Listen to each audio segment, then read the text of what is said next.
Olá, tudo bem? Eu sou Daniela Zacaibe, professora do curso de Psicologia da FIB. Este é o programa Psicologia e Você, um novo programa dentro da TV FIB, que abordará temas atuais e de interesse de toda a comunidade. Estamos em um ano olímpico e a psicologia do esporte ganha uma relevância ainda maior. Portanto, o nosso assunto de hoje será sobre a importância do acompanhamento da psicologia do esporte nas diversas fases da carreira do atleta. E para bater este papo, vamos receber nosso convidado, o psicólogo e educador físico Bruno Bember. Seja bem-vindo, Bruno. Obrigado. É muito bom receber você aqui para bater este papo sobre a psicologia do esporte, uma área importante da psicologia e que tem ganhado ênfase nos últimos anos. Primeiramente, eu gostaria que você se apresentasse e nos contasse da sua trajetória. Certo, Dani. Primeiramente, eu gostaria de agradecer o seu convite, agradecer o convite da TV FIB, para a gente poder falar um pouquinho dessa área que me encantou lá em 2014, que foi o ano que eu me formei. E, na verdade, eu me interessei mais, era um pensamento, né, trabalhar com esporte, não do começo da minha graduação, mas que eu fui vendo e que foi me aproximando ali dessa área esportiva pelo meu histórico ali com o esporte, com atletas também. E no final de 2014 eu tive um mini curso com um professor e gostei bastante da palestra dele, da forma que ele atuava, conversei com ele e falei, professor, preciso aprender mais, preciso entender um pouco mais, porque na graduação, infelizmente, a gente ainda, às vezes, tem um semestre só, ou às vezes muitas graduações nem isso não tem. E aí acabei indo me especializar, fiz um mestrado com esse professor lá em Rio Claro, e fiquei 2 anos dedicado à pesquisa da área de psicologia do esporte, onde eu pesquisei mais esportes coletivos, trabalhei bastante com futebol. E aí, feito essa especialização, eu tive a oportunidade de voltar para Bauru, onde eu trabalhei com uma academia que tinha essa visão de treinamento integrado, então trabalhava bastante a parte de mentalidade também, trabalhava com a parte de psicofisiológico, e aí foi onde eu dei os meus pontapés iniciais ali na carreira prática. Depois disso eu trabalhei com levantamento de peso também, com equipes de powerlift, que é movimentos de levantamento terra, né, que é o movimento que você tira a barra do chão, agachamento, e o movimento de supino, que é aquele deitado que você empurra a barra. E trabalhei também com equipes de corrida, e aí me apaixonei também pelo CrossFit, trabalhei com o CrossFit nesse meio tempo também, nessa academia que eu trabalhei essa primeira, eu tive incentivo de fazer educação física, então também fui fazendo a graduação junto para entender ainda mais essas nuances ali do esporte, aí me formei também em educação física, e hoje voltei para os esportes coletivos, estou atuando ali com as equipes do SESI Vôlei Bauru. Muito bom.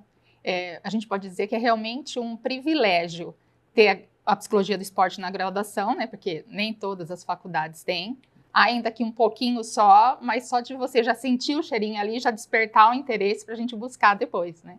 Sim, isso que é legal desse bate-papo que a gente está tendo, quem sabe a gente não consiga também despertar esse interesse nessa nossa área. Com certeza.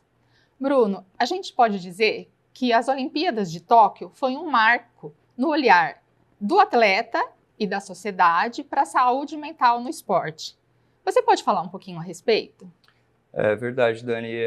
O caso que aconteceu ali com a ginasta Simone Biles, ela deixou bem claro o quanto que esses atletas eles vivem ali nessa linha tênue, né? Muitos deles começam ali desde a infância, já são inseridos no esporte, então são crianças que a gente sabe que a maturação ali, tanto física quanto a psicológica, que é a parte que a gente está discutindo, ela ainda não está 100%, e aí muitas são afastadas ali dos pais, e aí tem todo esse tratamento mora longe, alojamento, come diferente, treina diferente, já são cobrados, muitos deles por patrocinadores, e aí eles vivem nessa vida e a gente sabe que, conforme você comentou, às vezes é um privilégio a gente ter uma psicologia na graduação, imagina nesses ambientes, né? E, então isso é muito importante, e isso foi um alerta ali, foi um pedido de socorro ali de uma atleta de alta performance que tinha tudo, inclusive para ser medalhista, ela era a favorita, mas infelizmente não por questões físicas, não por questões táticas, nem por questões técnicas, por questões psicológicas, que ela não conseguiu se desenvolver ali, provavelmente nunca deve ter tido um acompanhamento dessa parte que a gente vê o quanto é importante, e aí ela deu essa quebra que também deu brechas ali para a gente falar e mostrar realmente a relevância do nosso trabalho. E também a gente percebe o quanto isso tá entrando ali na cabeça também dos atletas de alta performance. A gente vê, tem um documentário bem legal também do Michael Phelps que chama O Peso do Ouro, onde ele reúne vários atletas que comentam sobre isso, né, sobre essas dificuldades, sobre essas questões psicológicas que às vezes são deixadas de lado. Os atletas são tratados ali como se fosse máquina, como se só tivesse essa parte física, técnica e tática. E a gente sabe a importância, a relevância e o diferencial que é você trabalhar e você trabalhar com gosto, você trabalhar motivado, você trabalhar com a sua parte psicológica, com a sua saúde mental ali em dia.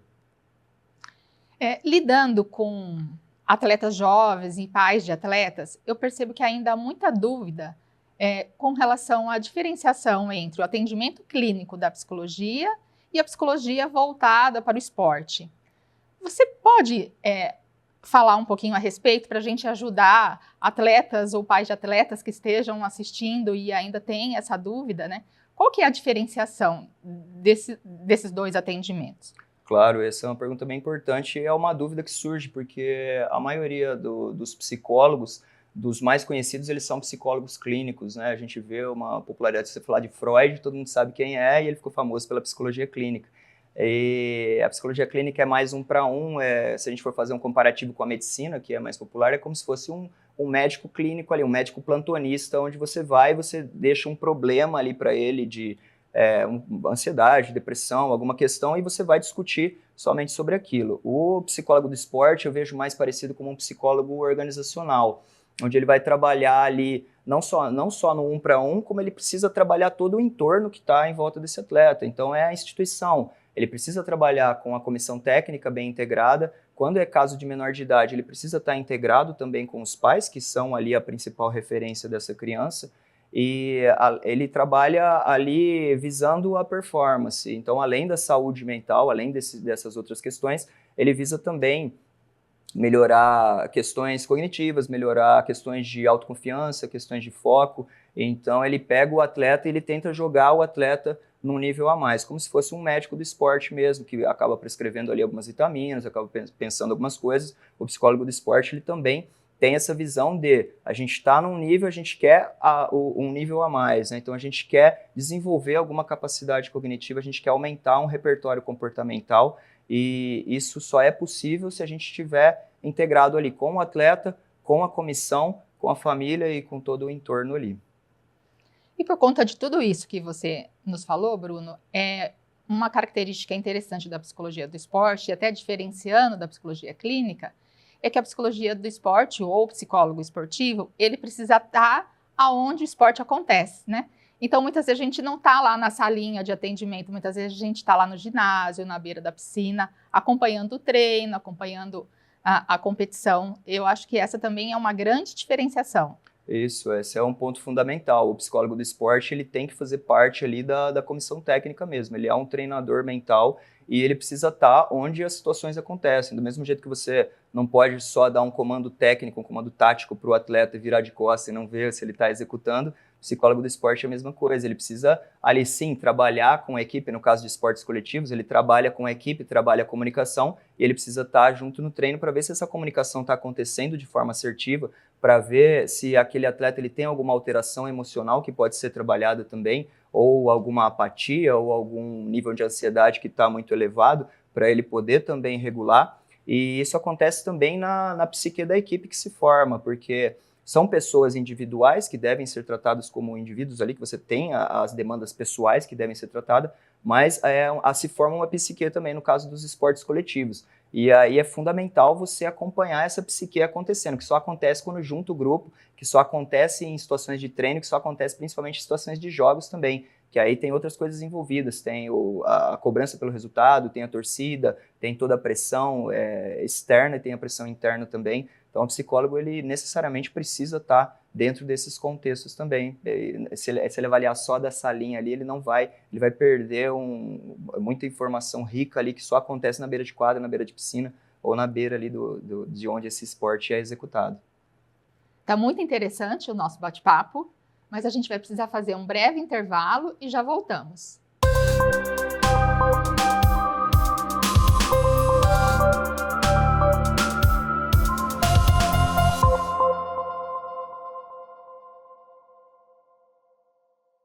Ingressar na faculdade é uma das principais etapas da vida. O aluno chega com tudo: sonhos, desejos, muita expectativa e uma baita vontade de estudar. E a FIB vem com tudo também. Laboratórios completos, aulas 100% presenciais e cursos de excelência, sendo 4 deles nota máxima no MEC. Professores mestres, doutores e que atuam profissionalmente com aquilo que ensinam. Comece sem pagar mensalidade e trabalhe já nos primeiros anos. FIB. Vem com tudo. Inscreva-se fibbauru.br.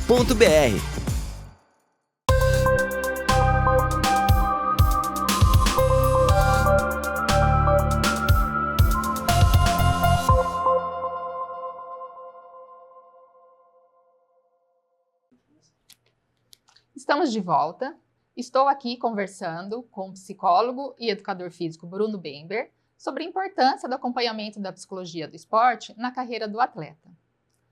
Bruno, a gente reconhece que Bauru é uma cidade privilegiada na questão do esporte. Nós temos o nosso lendário Norusca, que recentemente no Campeonato Paulista conseguiu subir para a primeira divisão. A gente tem o Bauru Basquete, que também terminou a temporada entre os 4 melhores times de basquete do Brasil. A gente tem a BDA, que faz um trabalho belíssimo na formação de adolescentes e jovens atletas, né, nos esportes aquáticos e no atletismo. E a gente tem o SESI Vôlei Bauru, com as suas diversas categorias de base, e também o time adulto feminino e masculino, cujo time masculino recentemente foi campeão da Superliga, e você estava lá, acompanhou, é um psicólogo campeão. Eu gostaria que você falasse um pouquinho como que foi essa trajetória, como que foi ser campeão, ganhar um título tão importante na modalidade.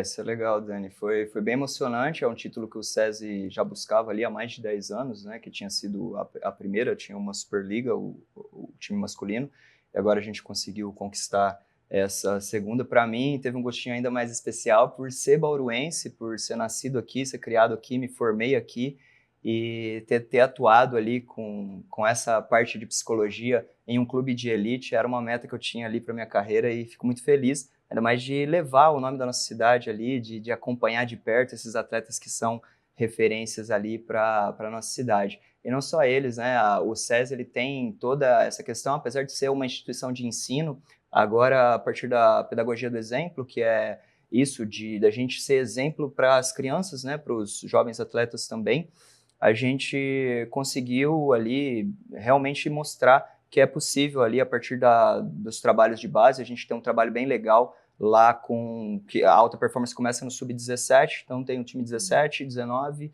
e 21 que também foram campeões, né, dos 6 clubes, todos eles ficaram no pódio do Campeonato Paulista também, sendo 4 deles campeões.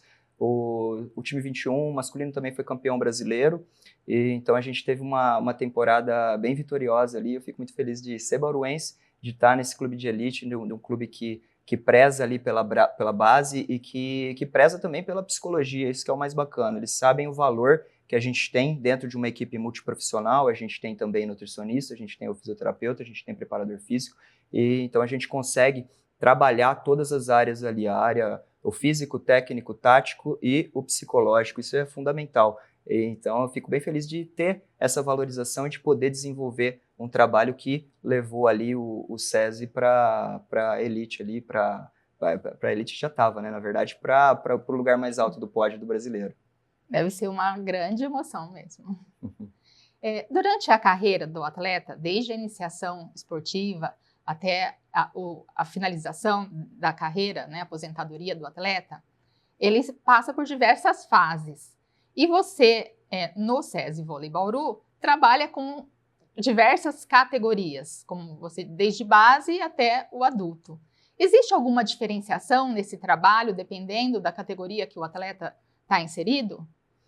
Existe sim, Dani. Eu percebo que nas categorias mais novas, né, assim como a parte física ela também está em desenvolvimento, a parte psicológica ela também está nesse desenvolvimento. A turma ali que eu começo é com o sub-17, a gente percebe que é uma turminha mais barulhenta, assim, né, mais pré-adolescentes que estão se conhecendo, estão conhecendo o esporte, estão vislumbrando o esporte, então eles são aqueles que querem fazer tudo, têm bastante energia, e aí o trabalho da psicologia ele precisa se adequar a isso também, né? Não é um trabalho mais parado, assim, mais individual, né? Mais de autoconhecimento. Claro que a gente vai trabalhar isso, mas de maneiras mais lúdicas, então a gente faz bastante dinâmicas, a gente coloca eles bastante em integrações ali, né? E por ser tudo novidade, eles se divertem bastante e eles são bem engajados ali nesse sentido, e a gente forma uma coesão de grupo ali, a gente consegue deixar ao mesmo tempo divertido e profissional, né? Onde eles conseguem desenvolver também essa parte psicológica, mas sem perder a essência que eles ainda são crianças, são pré-adolescentes.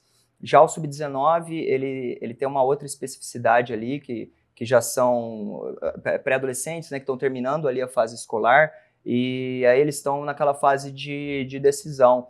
Então, muitos deles ali já começam a ter relacionamentos, né? Já tem outro tipo de amizade, as amiguinhas já estão prestando vestibular, e aí eles ficam assim, será que... Claro, o SESI ele valoriza bastante o estudo, elas continuam estudando, mas tem algumas que pensam, será que eu vou prestar um vestibular, vou para uma faculdade ou vou continuar sendo jogador de vôlei? Então a gente trabalha bastante essas questões, será que eu vou para a balada e aí como é que vai ficar minha questão do treino, minha questão física? Então assim, eles também têm essa curiosidade e aí a gente precisa trabalhar, a gente precisa se encaixar nisso também, né? Já começa a ter um pouquinho mais de atritos ali com relação à comunicação, não é tão divertido mais, né? Eles já começam a se entender como profissional. Então a gente trabalha bastante coesão de equipe e essas questões de autoconhecimento e de meta, né? Qual que é a sua meta? O que você vai fazer? A gente vai continuar sendo jogador? A maioria, claro, que tem esse sonho e a gente vai trabalhar para isso, a gente vai mostrando que o caminho ele começa a ficar um pouco mais estreito. Que aí eles chegam na categoria do Sub-21, que aí já são adultos, já terminaram a escola, eles já são atletas, na verdade, né? Eles já estão ali como atletas porque é a profissão deles, eles já não são mais estudantes, e aí eles só precisam definir, será que eles vão para o time adulto? Mas para qual time adulto? Então, qual prateleira que eu quero estar? Eu quero continuar numa prateleira alta, que é essa prateleira de SESI, ou às vezes não vou me dedicar, teve algum problema, alguma questão ali, que às vezes ele opta ali por outras coisas também, né? Opta por ser jovem, por ser adolescente, e aí talvez ele vá para um outro clube, ele vá para alguma outra que tenha menos cobranças, né? Que seja mais tranquilo, assim, né? Então a gente trabalha bastante esse passo para o profissional. Que tipo de profissional você quer ser? Você quer ser um profissional de elite? Então você precisa fazer isso, você precisa trabalhar a sua resiliência, você precisa trabalhar ali habilidades cognitivas, você precisa trabalhar a sua integração com a equipe, você precisa entender que você vai ficar eles já entenderam, né? Ficar longe da família, que isso é uma coisa que a gente precisa trabalhar também com 17, que é uma diferenciação, né? 17, 19 um pouquinho, também a questão dos pais. 21 já tem menos questões ali envolvendo os pais, né? Então, quer dizer, você já é independente, agora você precisa arcar com as suas decisões. Então, a gente trabalha mais essas questões, questão de gestão financeira também, né? Quer dizer, que quanto que você está ganhando, como que você está gastando, onde você pretende chegar. Então, esse trabalho da psicologia, a gente vai mais por esse lado. Os adultos, por ter chegado no adulto, por ter chegado numa prateleira alta, que é o SESI ali, eles já têm uma mentalidade forte, né? É o que eu falo para eles, que eu falei na apresentação, inclusive, essa semana. Falei para eles, olha, eu sei que todos vocês já têm uma mentalidade forte, já têm uma mentalidade vitoriosa, vocês já ganharam muita coisa, mas vocês também têm um físico forte, vocês também têm um técnico forte e têm um tático forte. Da mesma forma, você precisa treinar o seu psicológico. Não é porque ele já é forte que você vai deixar ele diminuir, baixar o nível, né? Então, a gente trabalha bastante habilidades ali cognitivas, né? E a questão da psique da equipe, que aí a gente aumenta o repertório comportamental. Quer dizer, eu sei me comportar, eu tenho recursos, mas eu não tenho recursos com esse time que eu estou conhecendo agora. Então, a gente vai desenvolver recursos para a gente, a partir das peças que a gente tem, a partir daquele time, a gente conseguir chegar no nosso objetivo, que todos eles têm um objetivo em comum, que é ser campeão, que é trabalhar ali para vencer todos os jogos, né, para continuar sendo vitoriosos, mas as peças ali são diferentes e essa psique, ela precisa também ser trabalhada todo ano, assim como o físico, técnico e o tático. Conforme vai evoluindo a carreira, essa pressão vai aumentando, né? Com certeza. E aí tem patrocinadores envolvidos, tem muitos deles ali que já tem diferenças de idade muito grande, né? Tem atletas, no adulto tem atletas de 20 anos e tem atletas de 40 anos. Então tem conflitos de gerações também ali que a gente precisa lidar, né? E aí, como que um cara de 40 anos vai conversar com um de 20, e como é que esse de 20 vai pedir bola ali pro de 40? Então são coisas assim que a gente trabalha bastante, essa comunicação, né? Esse entendimento, mas é bem bacana, assim, no geral a gente consegue fazer isso bem e a gente vê a integração deles, que é o principal fator ali que gera o resultado. Se a gente for pensar no time masculino mesmo, no começo ali da temporada, a gente começou com 2 derrotas, o SESI não era o time favorito, mas a gente foi desenvolvendo essa coesão e a partir disso a gente conseguiu desenvolver essa mentalidade forte e lá também atletas de 40 anos passando a bola para um de 19 e ele sendo referência, esse de 19 entrando com a energia, o de 40 entrando com a experiência,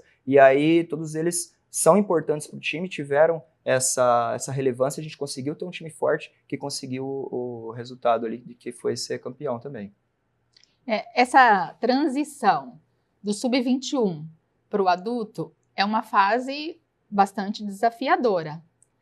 Que fatores que você acha que contribuem para o sucesso ou para o fracasso de um jovem atleta durante essa transição? Dani, todas essas transições, assim, eu vejo que elas são complicadas no sentido de no SESI Vôlei a gente tem metas que eles precisam cumprir, né? E aí a gente tem a métrica, só que o que acontece? Não é só uma questão técnica e tática e física, né? Porque o que faz a pessoa cumprir a meta é o quanto ela consegue ser resiliente, é o quanto ela consegue ali persistir naquele objetivo, ou seja, ela precisa entender qual que é o fator motivacional que vai levar ela a conseguir treinar bem, a conseguir comer bem, a conseguir entender o que o professor fala, e conseguir se comunicar, inclusive, com o professor. Isso é um fator que a gente trabalha bastante. A gente trabalha também a comunicação do técnico com o atleta, porque se o atleta ele não se entende ali como técnico, ele não entende o comando, ele não consegue desenvolver o comando, e se ele tiver ali uma deficiência técnica, ele não vai continuar ali no alto nível, ele não vai continuar no time. Mas isso é uma questão psicológica também, é uma questão de comunicação. Se ele se entender, a chance, a probabilidade dele desenvolver a técnica ali vai ser maior. A chance dele não sentir essa angústia, dele conseguir fazer uma gestão de estresse maior, também aumenta quando a gente se comunica. Então, o que eu vejo assim, é essa questão de você resistir. Você consegue resistir? Ficar longe da sua família, morar no alojamento, jogar com pessoas que você não conhece, pessoas de cada um de um canto do Brasil. Você está disposto a fazer parte dessa equipe, a se integrar com isso, você está disposto a aprender com o professor, você está disposto a se comunicar, você está disposto a jogar mesmo com não sentindo aquela motivação que a gente fala que a motivação ela é diferente daquela êxtase, né? Às vezes a gente confunde a motivação com tô com muita vontade de jogar. Não, tem dias que você não vai estar com vontade de jogar, mas você está motivado a continuar na sua carreira, a ser um profissional. Você está vendo aquela meta, então você continua motivado, apesar de você não estar com um nível de energia 100%. Então você vai conseguir regular o seu nível de energia para você jogar pelo menos num nível bom, mesmo quando você está cansado, quando você está com outros problemas pessoais. Então eu vejo isso, o atleta que resiste mais, o atleta que está mais disposto a integrar, é o atleta que continua, é o atleta que consegue desenvolver essa mentalidade forte que vai levar ele para alta performance, que vai levar ele para os resultados. Por fim, Bruno, você gostaria de deixar alguma mensagem para jovens atletas ou pai de crianças que desejam ou sonham em seguir uma carreira esportiva? Se eu puder deixar uma mensagem, a mensagem é você visualizar ali a sua carreira. Desde agora, não só visualizar no sentido de você olhar lá longe, né, enxergar. Muita gente chega e fala assim, eu quero chegar na seleção brasileira. Esse é o sonho de todo atleta. Quero chegar num clube de ponta, né, que é como o caso do SESI, quero jogar no SESI, quero jogar num clube de ponta. Isso é uma visão, é como se você estivesse enxergando ali uma montanha, mas você precisa enxergar todo o caminho que você vai percorrer até lá. Às vezes nesse caminho você vai ter caminhos mais estreitos, você vai ter situações que é isso. Por exemplo, o clube é da sua cidade, dificilmente vai ser da sua cidade, então você vai ter que sair de casa. Você está disposto a viver com uma bolsa que às vezes não vai ser o suficiente, às vezes muitos atletas no começo de carreira eles precisam trabalhar com outra coisa para sustentar esse sonho dele. Esse sonho é plausível, é possível, eu tenho alguém que vai investir em mim, no caso dos pais, meus pais eles vão me apoiar, e aí já envolvendo ali a questão dos pais também, o que é apoiar o filho? É você entender que ele infelizmente, ele vai ter que sair de casa, ele vai passar por todo esse perrengue, ele vai ali contar só a versão dele da história para você, então ele vai falar mal ali do técnico, de repente, do time e de tudo mais, e às vezes o pai que compra essa briga, fala, não, realmente esse time é ruim, esse técnico é ruim, ele não está ajudando o filho a desenvolver essa psique, ele não está ajudando o filho a desenvolver essa resiliência, porque ele ainda está querendo blindar ali o filho dele de passar por isso, e muitos pais que às vezes o pai vai conversar com o técnico, não é o filho que conversa com o técnico. Quer dizer, esse atleta ele já mostra ali que ele tem um problema de comunicação e que dificilmente ele vai... ele está visualizando uma carreira de seleção brasileira que você precisa conversar com todo mundo, você precisa ser bem visto ali, você precisa se desenvolver dentro desse esporte. Então, o que eu falo para todos eles é criar meta de curto prazo. O que você precisa? Eu preciso fazer uma peneira no clube, eu preciso treinar sozinho, eu preciso ter algum personal, alguma coisa. Meta de médio prazo, até o final do ano eu quero me manter nesse clube. Meta de longo prazo, e aí você vai pensando, e você vai cumprindo metas por metas. Isso diminui também o nível de ansiedade, isso deixa mais visível ali a questão, o lugar que você quer chegar, porque muitos deles também pensam assim, quero chegar na seleção, tá, mas você tá jogando em algum time, você tá indo nos treinos, você tá cuidando do seu físico, mais ou menos, não. Então você só tem um sonho, você não tem um caminho. A partir do momento que a gente visualiza o caminho e que você vê, olha, aqui eu sei que não vai ser fácil, o que eu vou fazer quando a situação não estiver fácil? Porque a gente só vê ali o highlight, né? A gente vê o corte, a gente vê o título, mas a gente não vê a dor no ombro que aquele atleta tem, a dor no joelho, a gente não vê que ele teve que deixar o pai e mãe, ele teve que, às vezes, se virar com um salário que no começo não era legal e que depois ele foi se tornando legal. Então, a ideia que eu tenho é isso, para os atletas, visualiza, vai lá, vai meta por meta, valoriza também as pequenas conquistas. Ontem eu não estava, acertei 0 saque, hoje eu acertei 1, comemora, você pode ter errado 10, mas você acertou 1, no outro você não acertou nada. Então, assim, vai comemorando as pequenas conquistas e para os pais também tentar deixar o seu filho se desenvolver, tentar entender o que está acontecendo, por que ele está me falando isso do técnico, né? Será que é tudo isso? E aí conversar, falar, filho, será que é tudo isso, técnico? Será que ele não quis dizer isso para você? Será que ele não quer te ajudar? Porque no caso do SESI ali, eles são especialistas em formação, né? São técnicos que têm anos de carreira, que já formaram grandes atletas. E então, se ele falou aquilo ali, tem alguma coisa. Aquele seu colega, mas não é o colega o problema é o time, a bola está caindo para o mesmo lado. Então, por que você não vai ajudar o seu colega, ao invés de você falar mal do seu colega? Então, assim, às vezes os pais blindarem os filhos mais nesse sentido também, eu acho que seria uma ajuda mais adequada. É uma dica também que eu deixo ali para os pais de atletas. Bom, eu acho que a sua mensagem, Bruno, ficou muito claro no sentido de quanto é importante o acompanhamento da psicologia do esporte junto à carreira do atleta e também junto aos familiares. Faz toda a diferença, né? Com certeza, porque no caso, eles começam muito cedo e vamos supor, o atleta chega ali no clube com 13 anos. Foram 13 anos que ele passou com aquele pai, com aquela mãe, que ele passou com aqueles costumes, que ele passou naquela cidade, que ele passou comendo de um jeito, e aí a gente muda.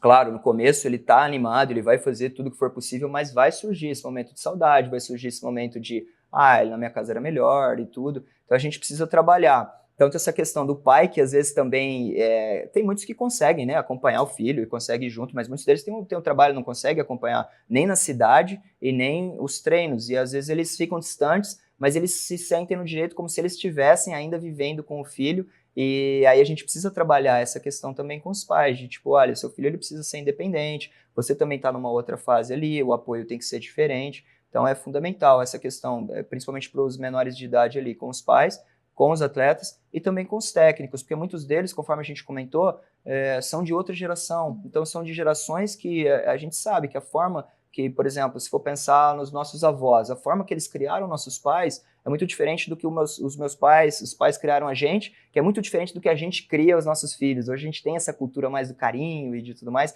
mas antigamente os técnicos mais antigos, eles acreditam que a forma de comunicação às vezes tem que ser mais bruta, às vezes tem que ser em outro sentido assim. Isso é uma coisa que a gente trabalha bastante com os técnicos também. Olha, tá vindo uma nova geração, olha, essa pessoa, a gente lá no SESI a gente faz um perfil motivacional e fala, olha, essa pessoa ela vai ser motivada desse jeito. E essa aqui vai ser desse jeito. Tem gente que gosta de cobrança, tem gente que não gosta de cobrança, tem gente que você tem que falar com mais carinho, tem gente que você tem que falar com mais rispidez, tem gente que você vai ter que falar 10 vezes até ela entender, tem gente que você fala uma vez e ele já entende. Então são perfis diferentes que também a gente precisa trabalhar com o técnico. E é importantíssimo ter um psicólogo ali, porque a gente tem um olhar diferenciado, a gente consegue enxergar todas essas questões e a gente consegue trabalhar enquanto essas coisas acontecem. Tem coisas que você precisa atuar ali imediatamente, porque numa dessa, aí o filho fala do técnico, aí briga com o pai, briga com o técnico, aí o outro também se sente no direito de falar, aí você tem um racha ali na equipe, você perde a coesão. São coisas simples, que às vezes se tivesse um psicólogo ali, se ele conseguisse visualizar, se ele conseguisse juntar essas engrenagens, o time ia continuar desenvolvendo ali.